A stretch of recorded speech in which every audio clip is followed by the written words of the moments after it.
Hi, I'm Erin Pearce. I'm with the Gettysburg Foundation, and today I'd like to welcome you back for another episode of Faces on the Front Line. Today we have with us here Jean Howard Green, historian and director of the Lincoln Cemetery Project Association. Some of you may recognize Jean because she's been on an episode of Faces of the Front Line with us before. So Jean, thank you so much for coming back today. And thank you for having me again. Today, we're standing inside the Gettysburg National Military Park Museum and Visitor Center, which is home to the Museum of the American Civil War, a space that emphasizes factors that led to the Civil War and the Battle of Gettysburg. One of those factors, of course, being the role slavery played in our country's history. In January 1863, just 6 months prior to the battle here at Gettysburg, President Abraham Lincoln officially enacted the Emancipation Proclamation as a, quote, fit and necessary war measure, thus making the fight officially a war for a new birth of freedom. When the Emancipation Proclamation came into effect in January of 1863, the war had already been in its third year. And it wasn't until after that that the black troops, United States colored troops, were able to join the fighting, thus missing some of the most famous battles. And their battles took place in Florida and other locations, not in Gettysburg at all, but surrounding areas. And their role in the war was very, very important. There were over 200,000 United States colored troops that fought for the North, and they played a very, very important role. I know here in Gettysburg we had a few USCT men from the town that left. It must have been interesting for folks who lived in Gettysburg in the black community, not only to join the war, but just even before that to be here in a place that's only a few miles from the Mason-Dixon line. It must have been kind of a terrifying experience to be here during the battle and even before. It was a scary time for all the persons of color that lived here. There are many diaries that have been written. Tilly Pearce and Sally Salome Myers would write in their diaries. And it was very, very frightening.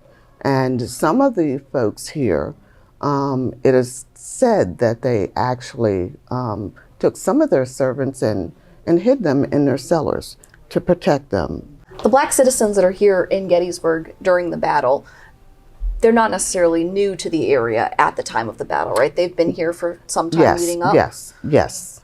And the majority of them would come from Maryland. When you look at the census records, Maryland, and because we lie so close to the Mason-Dixon line. And no, it was a very scary time living that close. And it was uneasy because slave catchers still did try and come across that line. You know, if there was something written in the newspaper that a slave had run away and they may be in this area, it would not stop them from coming here to get the property that they were sent to get and to bring back. So that was not uncommon. And the people of color here, knowing that that was the case, that slave catchers would come across the border to come find them, even in the decades leading up to the war, they enacted organizations to try to protect themselves here in Gettysburg, right? And that is correct. In 1841, the Slave Refugees Society, which was a group of black men, they would form and they would get together. And I'm going to read what this society was all about. The society was founded with the resolution that proclaimed, "We feel it is our indispensable duty to assist such of our brethren that shall come among us for the purpose of liberating themselves and to raise all the means in our power to effect our object, which is to give liberty to our brethren groaning under the tangible yoke of oppression." And this was actually printed in the Pennsylvania Freedmen's Journal. Wow. 1841, you said? 1841. Decades before the battle. Yes, and there actually was an anti-slavery group here in Gettysburg at that time. And I want to say it was formed in the 1830s. Now, that was formed by whites here in this town. and they would meet at various places around Gettysburg. They would meet in York Springs. I know that's one of the locations. And yes. So all through Adams County Yes. at the time. New Adams County at that time. Yes. Even. In the last year or so, a new group has been formed, the Gettysburg Black History Trail. Amongst it, the Gettysburg Foundation, Gettysburg National Military Park, of course, the Lincoln Cemetery Association project that you're the director of, and a number of other organizations in the county. And Jean, is there a little more you can tell us about it? Well, there are 11 groups in total that belong to this particular trail. And each of the trails, they do have something that relates to Black history.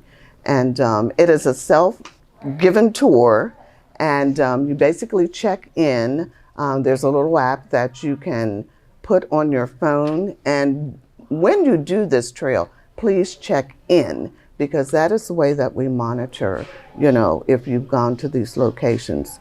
And it is something incredible, and we're hoping that people, with this being done, that people do know that there was a Black presence here in Gettysburg, and we're trying to get that story out. So please come.